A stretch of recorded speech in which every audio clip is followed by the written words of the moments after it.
Assalamualaikum warahmatullahi wabarakatuh. Kiai Haji Jainal Mustafa lahir di Bakeur, Cimerah, Singaparna, Tasikmalaya pada tahun 1899. Jainal Mustafa adalah pemimpin sebuah pesantren di Tasikmalaya dan pejuang Islam pertama dari Jawa Barat yang mengadakan pemberontakan terhadap pemerintah Jepang. Nah, berikut ini pemberontakan Singaparna. Saksikan setelah yang satu ini. Namun sebelum itu, klik subscribe dan gambar lonceng untuk mengetahui video-video menarik berikutnya. Like dan share ke semua media sosial yang kalian punya.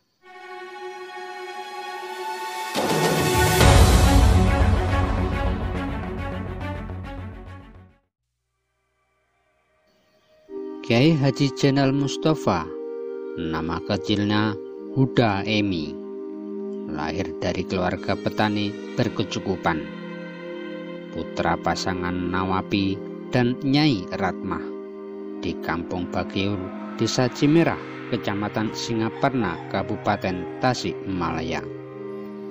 Namanya menjadi Jainal Mustafa setelah beliau menunaikan ibadah haji pada tahun 1927.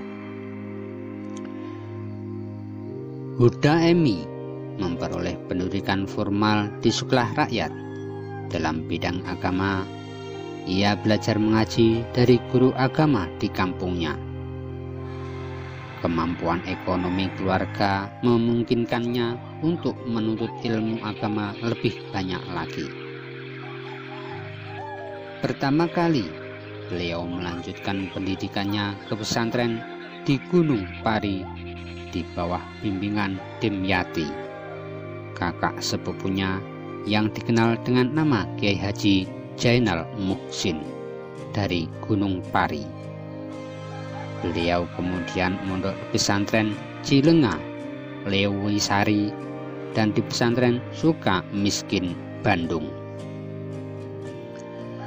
Selama kurang lebih 17 tahun, beliau terus menggeluti ilmu agama dari satu pesantren ke pesantren lainnya. Karena itulah beliau mahir berbahasa Arab dan memiliki pengetahuan keagamaan yang luas. Lewat ibadah haji, beliau berkenalan dengan ulama-ulama terkemuka. Beliau pun mengadakan tukar pikiran soal keagamaan dan berkesempatan melihat pusat pendidikan keagamaan di Tanah Suci. Kontak dengan dunia luar itu mendorongnya untuk mendirikan sebuah pesantren. Maka sekembalinya dari ibadah haji pada tahun 1927, beliau mendirikan pesantren di Kampung Cikembang dengan nama Sukamanah.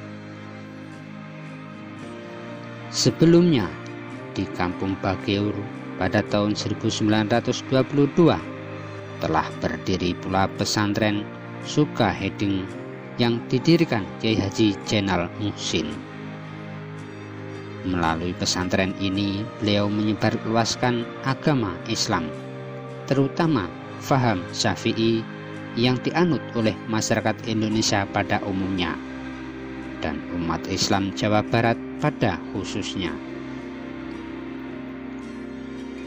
Di samping itu, beliau juga mengadakan beberapa kegiatan keagamaan ke pelosok-pelosok desa di Tasikmalaya dengan cara mengadakan ceramah-ceramah agama.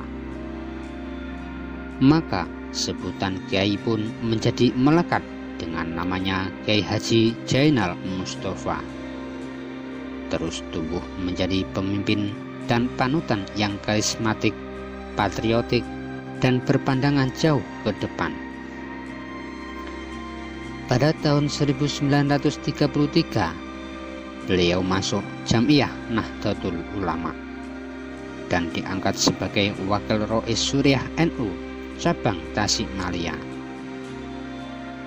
Sejak tahun 1940, Kiai Haji Jainal Mustafa secara terang-terangan mengadakan kegiatan yang membangkitkan semangat kebangsaan dan sikap perlawanan terhadap pendudukan penjajah. Beliau selalu menyerang kebijakan politik kolonial Belanda yang kerap disampaikannya dalam ceramah dan khutbah-khutbahnya. Atas perbuatannya ini, beliau selalu mendapat peringatan dan bahkan tak jarang diturunkan paksa dari mimbar oleh kiai yang pro Belanda.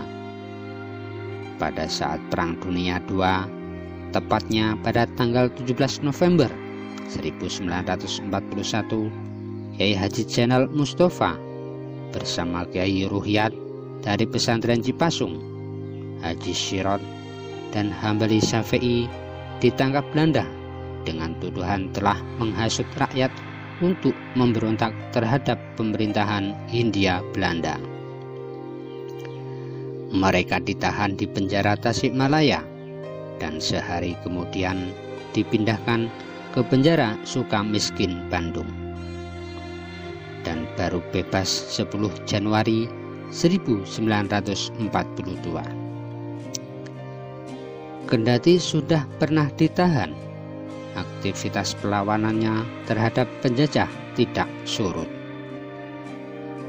Akhir Februari 1942, Kiai Haji Zainal Mustafa bersama Kiai Ruhyat kembali ditangkap dan dimasukkan ke penjara Ciamis.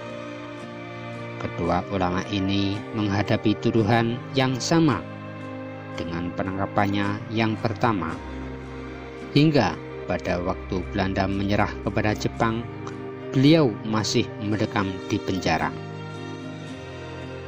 Pada tanggal 8 Maret 1942, kekuasaan Hindia Belanda berakhir dan Indonesia diduduki pemerintah militer Jepang oleh penjajah yang baru ini. Kiai Haji Zainal Mustafa dibebaskan dari penjara dengan harapan ia akan mau membantu Jepang dalam mewujudkan ambisi fasisnya, yaitu menciptakan lingkungan kemakmuran bersama Asia Timur Raya. Akan tetapi, apa yang terjadi, harapan Jepang tidak pernah terwujud karena Kiai Haji Zainal Mustafa dengan tegas menolaknya. Dalam pidato singkatnya pada upacara penyambutan kembali di pesantren, beliau memperingatkan para pengikut dan santrinya agar tetap percaya pada diri sendiri dan tidak mudah termakan oleh propaganda asing. Beliau malah memperingatkan bahwa fasisme Jepang itu lebih berbahaya dari imperialisme Belanda. Pasca perpindahan kekuasaan dari Belanda ke Jepang, sikap dan pandangannya itu tidak pernah berubah. Bahkan kebenciannya semakin memuncak saja manakala menyaksikan sendiri kezaliman penjajah terhadap rakyat. Pada masa pemerintahan Jepang ini, ia menentang pelaksanaan Seikei-rei, cara memberi hormat kepada Kaisar Jepang dengan menundukkan badan ke arah Tokyo. Beliau menganggap perbuatan itu bertentangan dengan ajaran Islam dan merusak tauhid karena telah mengubah arah kiblat. Dengan semangat jihad membela kebenaran agama dan memperjuangkan bangsa, Kiai Haji Zainal Mustafa merencanakan akan mengadakan perlawanan terhadap Jepang pada tanggal 25 Februari 1944. Mula-mula beliau akan menculik para pembesar Jepang di Tasikmalaya, kemudian melakukan sabotase, memutuskan kawat-kawat telepon sehingga militer Jepang tidak dapat berkomunikasi, dan terakhir membebaskan tahanan-tahanan politik. Untuk melaksanakan rencana ini, Kiai Haji Zainal Mustafa meminta para santrinya mempersiapkan persenjataan berupa bambu runcing dan golok yang terbuat dari bambu, serta berlatih pencak silat. Kiai juga memberikan latihan spiritual torekot seperti mengurangi makan, tidur, dan membaca wirid-wirid untuk mendekatkan diri kepada Allah Subhanahu wa Ta'ala.